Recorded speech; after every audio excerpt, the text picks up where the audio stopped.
Welcome back to Health Matters. We're talking about strategies to good health, and now we're going to look at digestive health and the groceries you need in your cart. Please help me to welcome nutritionist Lori Mitchell. You always make me smile and laugh, Lori. Thank you. Good. Thanks. Good. It's the first part of it. I know. Thanks for being here. You're welcome. Digestive system. Yes. Yeah. Digestive system starts at the mouth. Most people think it starts in the stomach. It actually starts in the mouth, where we're breaking down the food. The stomach is really just a big mixer, mixing everything up and breaking it down into a liquid. It then moves into the intestines, where it's pulled apart. We use the good stuff from the food that we're eating. Body takes that and sends it to where it's needed, and then the remainder of the stuff we don't need is passed into the large intestine, where it's eliminated eventually. On your website, when you talk about eating food and the digestive system, you blend the analogy of a campfire. Yes. Yeah. There's two parts to that campfire. One, we like to think that a campfire, you need to constantly put fuel on the campfire to keep it burning. So for those people that miss meals, if you haven't put any fuel in the fire, it kind of just simmers. Sure. So when you do eat, it takes a little longer to build up. Now, there's a lot of theories behind digestion, and what works for one doesn't necessarily work for another. Yeah. The other idea behind the campfire is the type of logs we put on it. Tell me about the logs. So if we eat clean, you're putting on dry logs, which means you're going to burn that stuff off a lot faster, and it's better for you. Whereas if we put in damp logs, so food high in sugar, processed foods, those going to take a lot more work. If you think about, if you put something damp on a fire, it kind of just smolders and sits there and takes forever. Heavy. Feels heavy, and it's not going to burn quickly. Yeah. So those are things we typically want to stay away from. Now, that being said, that sugar and processed food, actually our body does process it a whole lot quicker than for example, protein, but the protein, our body is going to work harder at burning. So it's kind of a twofold in that, to increase your metabolism, or to lose weight, it's still calories in versus calories out. So a food that is loaded in sugar and processed may have the same calories as that protein, but that protein I'm going to work harder at burning off. So that's my better choice. And is it important to have a protein at each meal? It is important to have protein at each meal, because the protein actually doesn't affect our glucose levels. So in that, it takes longer to work off, and it's going to slow down your digestive system. Now, some people will say, well, why do I want to slow it down? Well, you want to feel fuller longer. So if I had juice for breakfast and the muffin, that's going to go through my system really fast. Now I'm going to be hungry an hour later, as opposed to something, if I'm having eggs with some cooked up spinach or something, then that's going to sustain me a whole lot longer for the same amount of calories, if not less. And it's important to eat foods that have the amino acids that our body doesn't produce. That's right. So the proteins help with not just building muscle and repairing muscle, but they're important for hormones and a lot of other activities that our body needs as well. Yeah. Okay. So let's get into, because everyone's waiting. The grocery cart? I know. I've been hyping up the grocery cart. The grocery cart. Well, what items do we need in our grocery cart? The easiest thing I can tell you, and we'll break it down a little, because the simpler something is, the easier it's going to be for someone to follow and stick to. When we really gear off, for those that like to try different diets and things, when we change things a lot, they're just setting us up to fail. So what I usually tell people is the easiest thing you can do going into the grocery store is stick to the outside aisles. If you think of the grocery store, they're all set up the same way. You're walking in, you're getting into your produce, your fresh fruits and vegetables. You're going around, you might get into the grains, the fresh breads. You're getting into now your meats, and then the frozen stuff is on that far outside aisle. Well, the frozen stuff is great if we're staying away from the pizzas and the frozen meals. But your frozen vegetables, those are great because typically by the time we get them, they've been off the vines or they've been picked, and so now the nutritional value isn't great. But that frozen stuff, they freeze right away, so it has a lot of nutritional value to it. So sticking to the outside aisles, sticking with Lots of dark green vegetables. The more color in it, the more antioxidants in it. You want to fill your cart more with the vegetables than the fruit. Now they'll say you should typically have 6 to 8 servings, they say, of fruit and vegetables a day. Fruit is really high in sugar. And sugar is sugar in the body. It doesn't matter if it's natural or artificial, your body's going to process it the same way. And if you need only a certain amount, which is, we only need a certain amount, if I take and double that, well, the extra sugar is going to be converted into fat.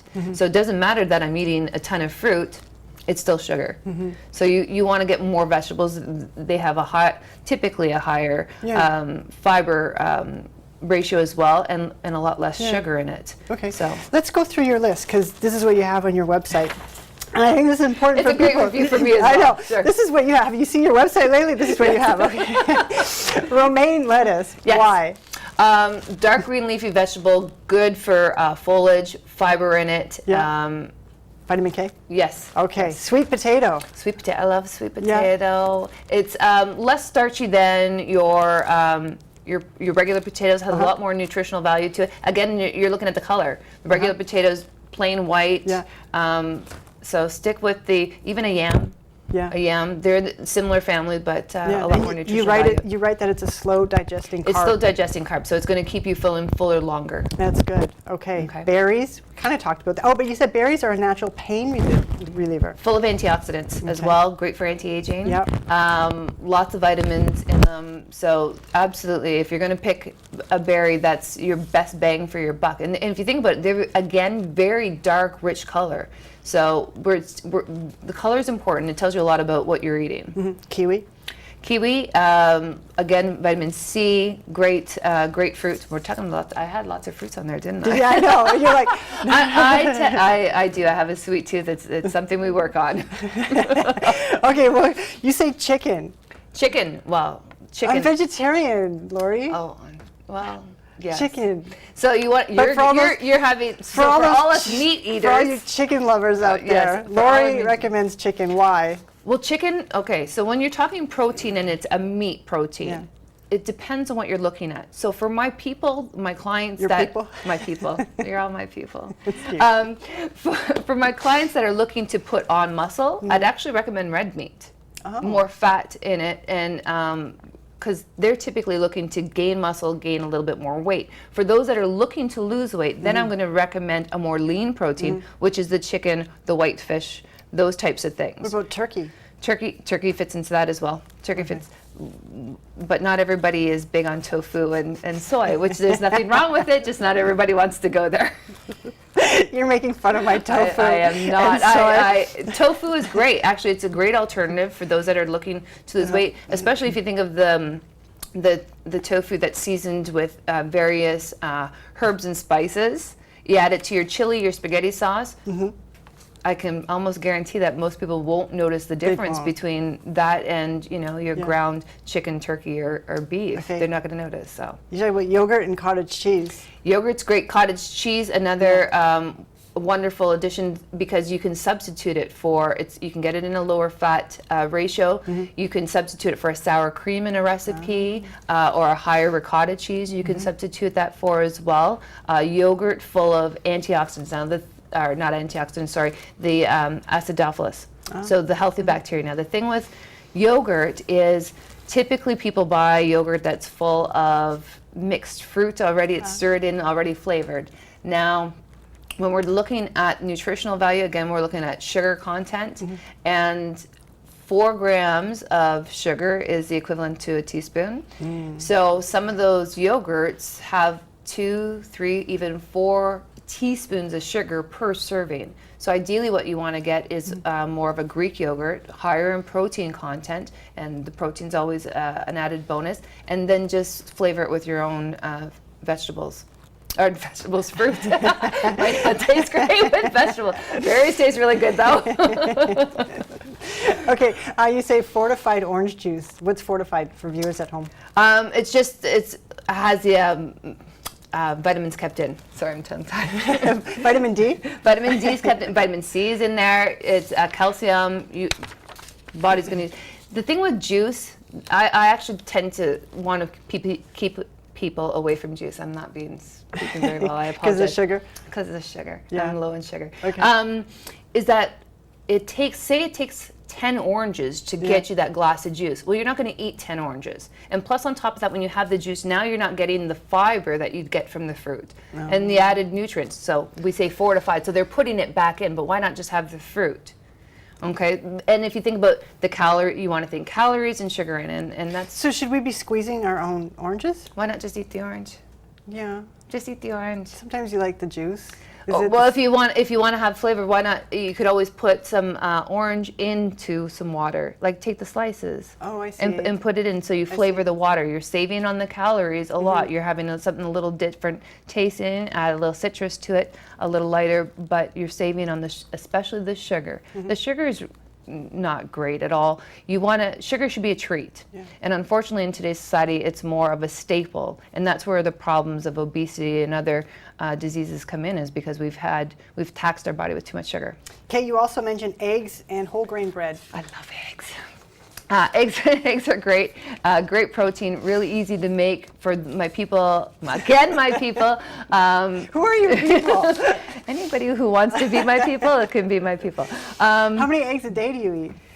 I typically have 2-3 eggs now. Really? Now I'm having 1 whole egg and then the egg whites of 2 more eggs. Just to keep the calories down and the cholesterol down, even though it's a good cholesterol, we're keeping it down. And I find that really kind of satisfying for me. Not everybody, everybody's different again. Not everybody likes eggs, but I really find it easy. And then for me, if I'm going to be on the go, to boil a couple eggs, now there's my protein as well. So it'll sustain me longer down the road. Interesting. So whole grain bread and oatmeal and extra virgin olive oil.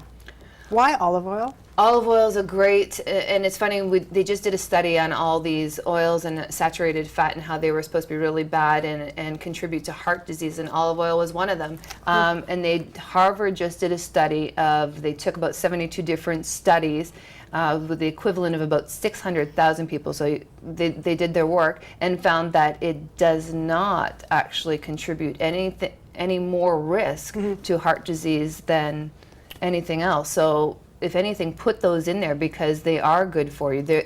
Your body needs fat, and that's a good fat. Thank you. Thank you so much, Lori Mitchell, for telling us about the groceries we need in our cart. Come back anytime. We'll be back with more strategies on Health Matters.